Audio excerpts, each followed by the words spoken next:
চাঁদাবাজির প্রতিবাদ করায় সাংবাদিকদের উপর হামলা, আহত 12। নরসিংদী ডিম হলিডে পার্কের সামনে সন্ত্রাসী হামলায় অন্তত 12 জন সাংবাদিক আহত হয়েছে।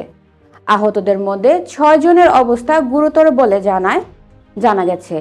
এ ঘটনায় পুলিশ 2 জনকে গ্রেফতার করেছে। সন্ধ্যায় বাংলাদেশ ক্রাইম রিপোর্টার অ্যাসোসিয়েশন আয়োজিত ফ্যামিলি ডে অনুষ্ঠান শেষে বাসযোগে ঢাকায় ফেরার পথে এ হামলার ঘটনা ঘটে। প্রত্যক্ষদর্শী ও পুলিশ সূত্রে জানা যায়, নরসিংদীর ড্রিম হলিডে পার্কের সামনে সাংবাদিকদের বহনকারী বাসটি সাময়িকভাবে রাস্তার পাশে পার্কিং করা হলে স্থানীয় এক দল সন্ত্রাসী পিকনিকে ব্যবহৃত বাস প্রতি 600 টাকা করে চাঁদা দাবি করে।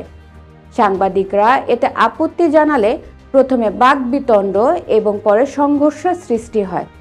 এক পর্যায়ে সন্ত্রাসীরা দেশীয় অস্ত্র নিয়ে সাংবাদিকদের উপর হামলা চালায়।